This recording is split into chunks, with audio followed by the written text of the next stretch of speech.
नमस्कार साथीहरु, ओम लर्निङ स्कुलमा तपाईहरु सबैलाई स्वागत छ। साथीहरु, आजको भिडियोमा म तपाईहरुलाई दुई कलरको धागोबाट कुरुसले नबुनिकन हातैले नै बाटेर र जोइन गरेर बच्चाको टोपी कसरी बनाउने त भन्ने कुरा सिकाउन गइरहेको छु। भिडियोलाई सुरुदेखि अन्तिमसम्म हेर्नु होला र च्यानललाई लाइक सब्स्क्राइब गर्न नभुल्नु होला। ल आजको भिडियोतर्फ जाउँ है त। सबैभन्दा पहिला मैले 25 इन्च लम्बाई भएको 20 वटा लाइन भएको एक जुप्पा धागो लिएको छु, जसलाई मैले 5-5 लाइनको रूपमा 4 भागमा विभाजन गरेर 4 आँखले बाट्न सुरु गर्दैछु। साथीहरु, तपाईहरुलाई 4 आँखले बाट्न आउँदैन भने 3 आँखले बाटेर बनाउँदा पनि हुन्छ, तर धागो अलि मोटो खालको लिनु होला। त्यस्तै कसलाई बनाउन लाग्नु भएको हो उहाँहरुको मेजरमेन्ट लिएर मात्रै बनाउनु होला। यहाँ चाहिँ मैले अन्दाजको भरमा तपाईहरुलाई सिकाउनको लागि 25 इन्ची लामो धागोबाट सुरु गरेको छु, जुन सानो बच्चाको लागि टोपी बन्न सक्छ।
अब यसरी हामीहरूले बाटेर जुन तयार गरेका पार्टहरू छन् सबैलाई यसरी डबल गर्दै सियोको माध्यमले हामी जोड्दै जान्छौं। साथीहरु, यसरी जोड्दा म्याचिङ कलरको धागो युज गर्नु होला सकभर, जसले गर्दा हामीले यसरी जोड्दै गएको देखिदैन बाहिर। यसरी क्रस सिलाई अनुसार जोड्दै जानु होला, सकभर बलियो गर्नु होला ताकि लगाउँदाखेरि यो सिलाई नछुटोस्।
अब हामी डबल गरेका पार्टहरू पनि सियोको माध्यमले एक आपसमा जोड्दै जान्छौं।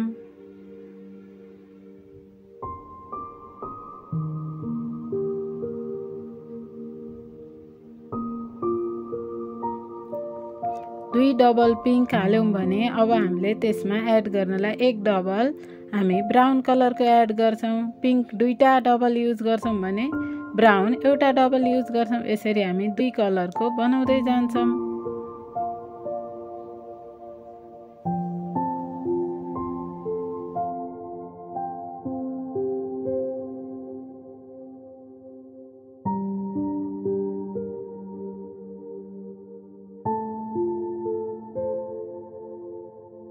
यस्तै गरी अब म बाँकी पार्टहरू पनि जोडेर देखाउँछु।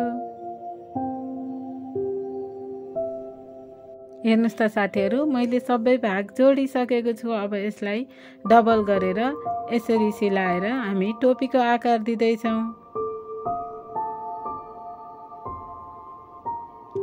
हेर्नुस् त साथीहरू, यसरी बाटेर बनाएको कति मोटो देखिएको छ।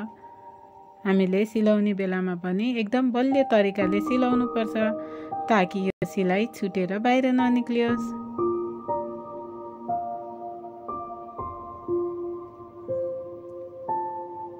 अब म तलपट्टिको घेरा राख्ने भाग बनाउँदैछु।